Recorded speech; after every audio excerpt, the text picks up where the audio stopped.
So friends, कैसे हो आप लोग। पिछले लेक्चर में मैंने आपसे डिस्कस किया था बिगेम मेथड के बारे में। बिगेम मेथड का यूज करके एक मैक्सिमाइजेशन का केस था, उस केस का हमने सॉल्यूशन निकाला था। ठीक है, तो फ्रेंड्स आज के इस लेक्चर में हम बात करेंगे बिगेम मेथड के ही, लेकिन यूजिंग बिगेम मेथड हम मिनिमाइजेशन का एक प्रॉब्लम है, उस मिनिमाइजेशन का प्रॉब्लम का सॉल्यूशन निकालेंगे। ठीक है, सो फ्रेंड्स आपके मैक्सिमाइजेशन का तो ऑलरेडी हमने खत्म कर दिया है। आज के लेक्चर में हम बात करेंगे मिनिमाइजेशन का, right. So without wasting much time शुरू करते हैं आज का ये लेक्चर। यहाँ पे आप देख सकते हो मिनिमाइजेशन का एक केस मैंने लिया है और ये वाला जो प्रॉब्लम है इसको हम बिगेम मेथड से सॉल्व करने वाले हैं। सबसे पहले जैसे कि आपको पता है स्टैंडर्ड फॉर्म बनाएंगे। स्टैंडर्ड फॉर्म बनाने के लिए मुझे, ठीक है, कहां से स्टार्ट करना है? सबसे पहले आपके कंस्ट्रेंट से स्टार्ट करना है। सो कंस्ट्रेंट में जितनी भी इनइक्वालिटीज होगी वो सारी इनइक्वालिटीज को हमें क्या करना है, using slack variable, surplus variable and artificial variable, उस इनइक्वालिटीज को इक्वल टू करना है। तो आपको पता ही होगा कि अगर लेस देन इक्वल टू है, राइट, यहाँ पे देखो ये लेस देन इक्वल टू है, तो जब inequality less than equal to होगी तो सिर्फ स्लैक वेरिएबल ही आएंगे। अगर आपकी inequality greater than equal to है तो वहां पे slack, surplus variable and artificial variable आएंगे। और अगर आपकी कंस्ट्रेंट की इनइक्वालिटी इक्वल टू है तो इन दैट केस सिर्फ और सिर्फ आर्टिफिशियल वेरिएबल ही ऐड करेंगे हम left hand side of the constraint. ठीक है, सो शुरू करते हैं कंस्ट्रेंट के साथ। सबसे पहला constraint x1 plus x2 equal to 20। तो यहां पे मैं लिख रहा हूं x1 plus x2। Now inequality देखो इक्वल टू है तो यहां पे स्लैक वेरिएबल भी नहीं आएगा, सरप्लस वेरिएबल भी नहीं आएगा, सिर्फ और सिर्फ आर्टिफिशियल वेरिएबल ही आएगा विथ प्लस साइन। और this is my first constraint, so मैं यूज कर रहा हूं 1 a1 इक्वल्स टू 20, राइट। अब मैंने यहाँ पे प्लस तो था, इक्वल टू था ही, फिर भी मैंने वेरिएबल क्यों लिया?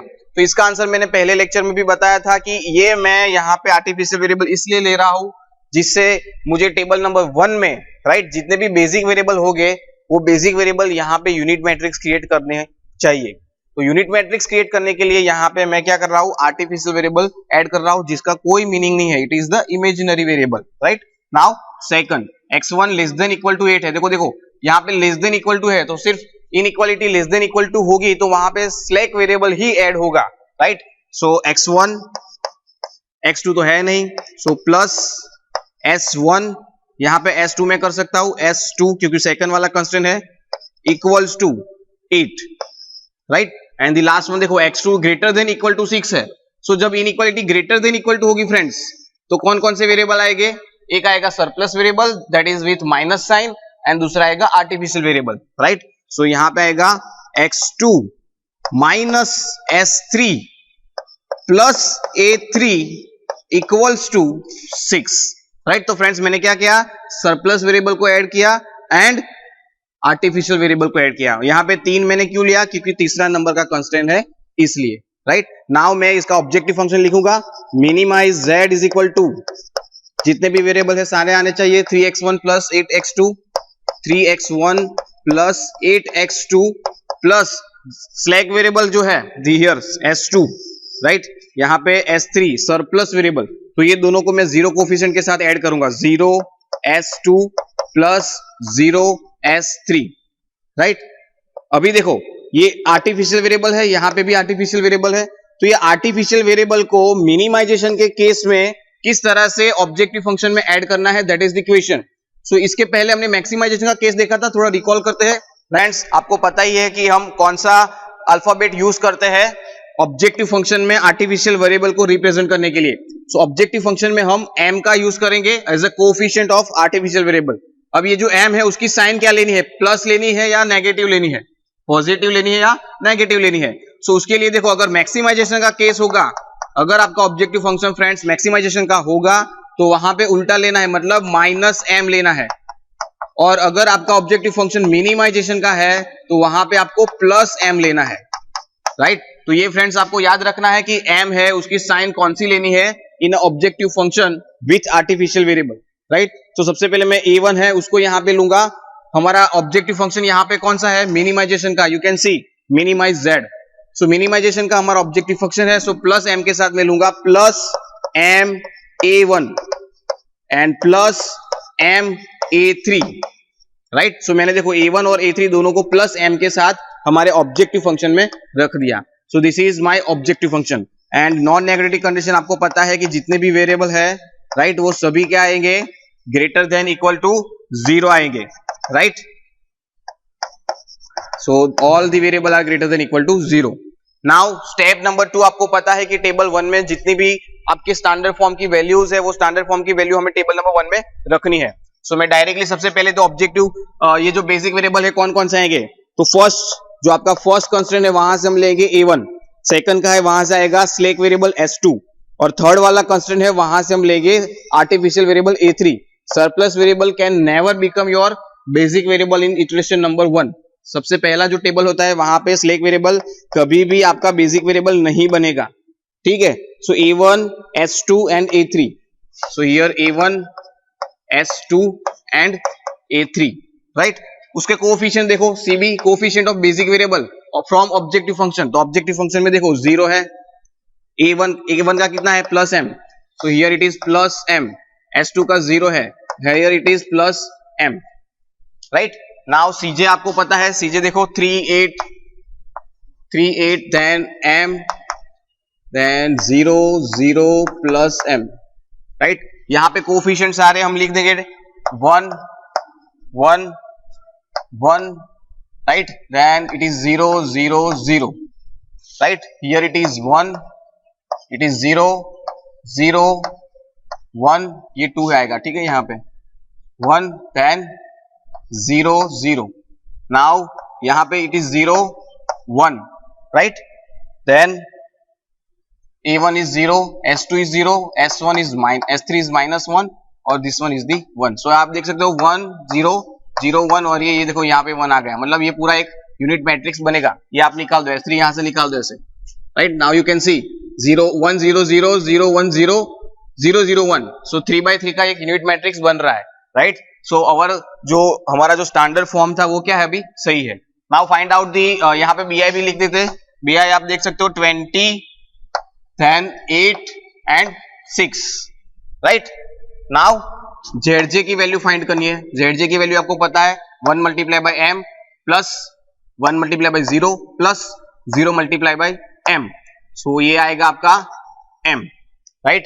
Here it is 2m, right, ये m प्लस ये m दोनों आएगा मतलब 2m, then here it is only m, here it is 0, यहाँ पे आएगा माइनस m और यहाँ पे आएगा प्लस m, राइट।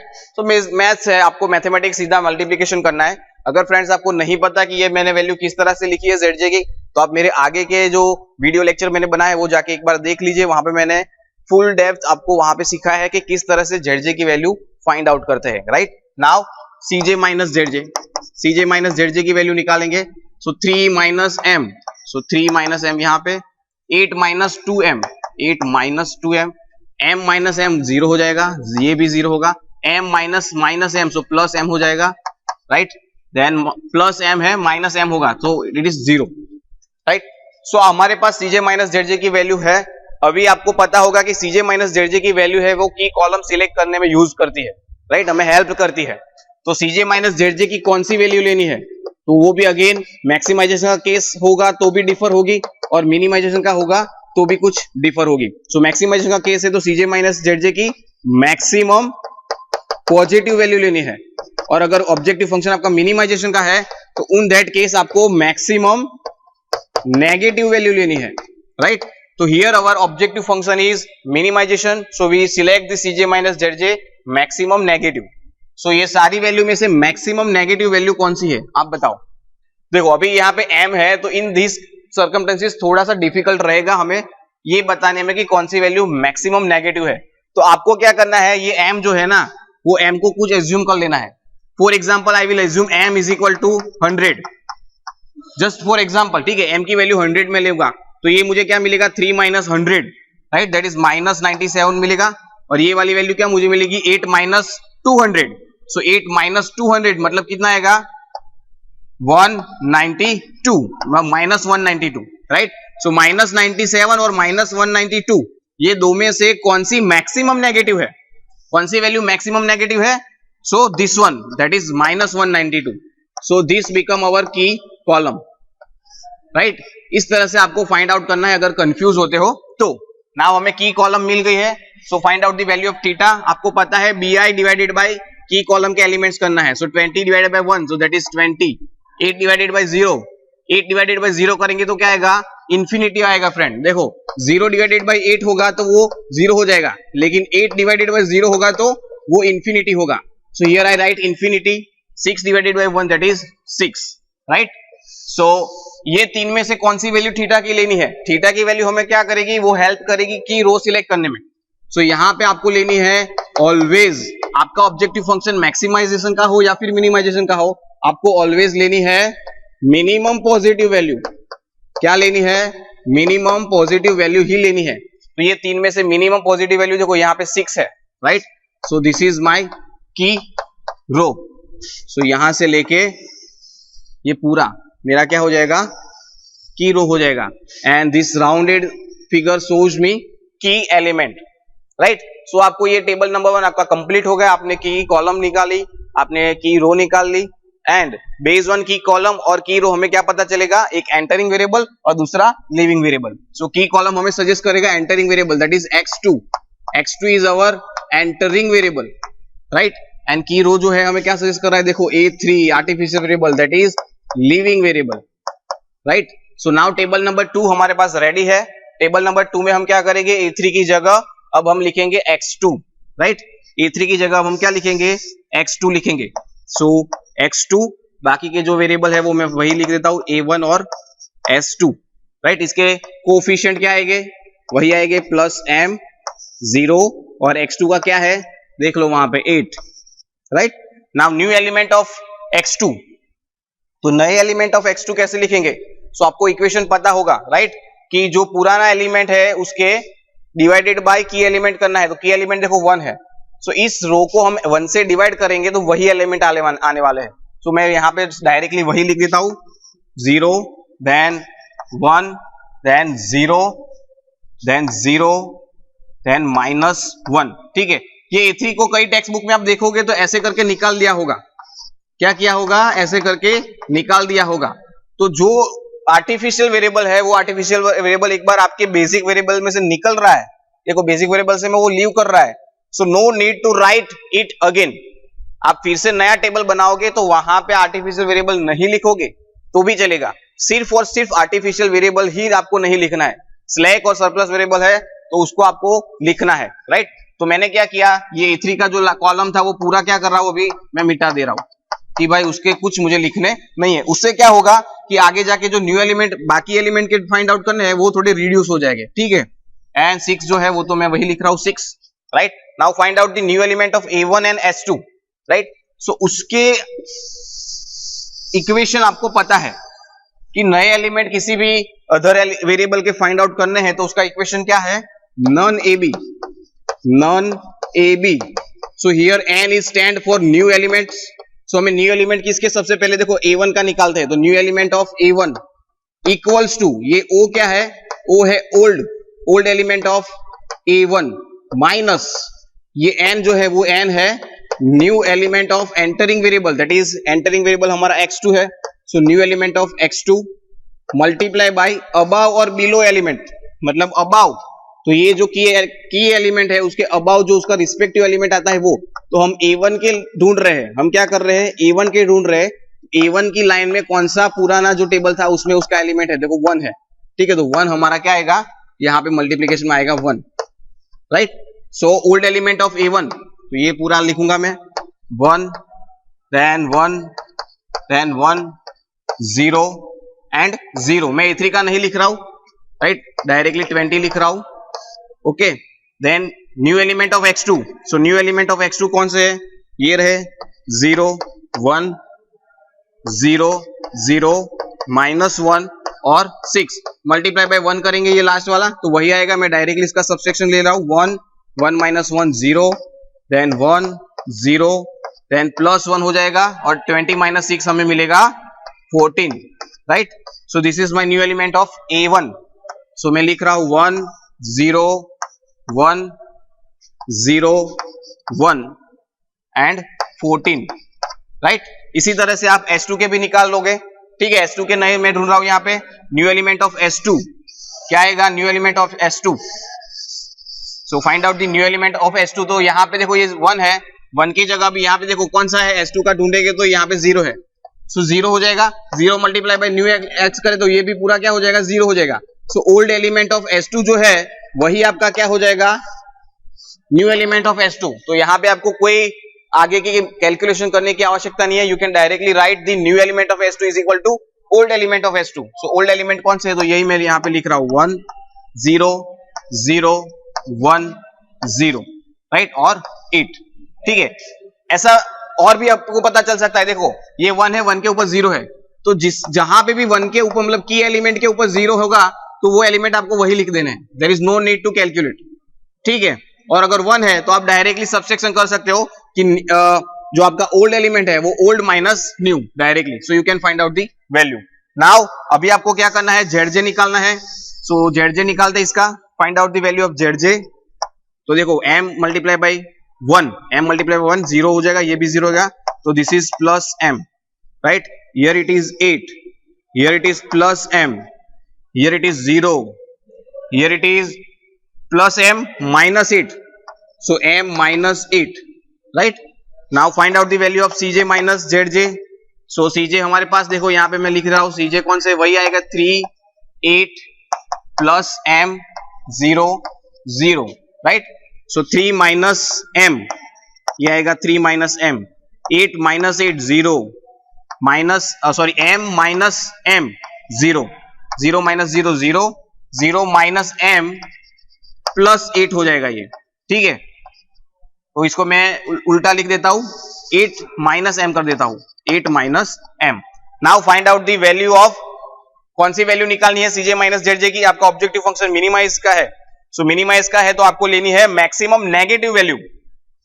तो फिर से देखो, ये अगर फॉर एग्जांपल मैं m इज इक्वल टू 100 लेता हूं, सो ये हो जाएगा 3 माइनस 100 और ये हो जाएगा 8 माइनस 100, राइट। तो 3 माइनस 100 मतलब माइनस 97 और 8 माइनस 100 मतलब माइनस 92, राइट। तो ये दोनों में से मैक्सिमम नेगेटिव वैल्यू कौन सी है, so this one. So this is become your key column, so this become your key column and find out the value of theta. तो आपको पता ही है 14 डिवाइडेड बाय 1 तो वही आएगा 14, then 8 divided by 1 that is 8, 6 divided by 0 तो this is infinity, right. 6 divided by 0 so it is infinity, right. Now 14 और 8 ये दोनों में से मिनिमम पॉजिटिव वैल्यू कौन सी है, 8, सो इट बिकम्स योर, ये हो जाएगी आपकी की रो, राइट। तो ये मेरी की रो हो गई यहाँ पे, right, and I get the value of की एलिमेंट। तो यहाँ पे देखो ये जो है वो किसको सजेस्ट कर रही है, x1 को। So now x1 is become your entering variable, ये x1 एंटर होगा, और ये की रो है वो किसे सजेस्ट कर रही है, S2 को, मतलब S2 is become your leaving variable, right. So आपको अभी क्या करना है, टेबल नंबर 3 बनाना है फ्रेंड्स, राइट। और टेबल नंबर 3 में S2 की जगह x1 लिखना है, S2 की जगह x1 लिखना है एंड x1 के नए एलिमेंट्स यहाँ पे ढूंढने हैं। तो देखो यहाँ पे भी 1 ही है, तो डिवाइड बाय 1 करोगे तो यही रो आएगी, राइट। यहाँ तो 0 है तो 0 वही लाइन हम लिख देंगे, ये है डायरेक्टली आप सब्स्टिट्यूट करके डायरेक्टली भी एस टेबल नंबर 3 है वो भी लिख सकते हो, राइट।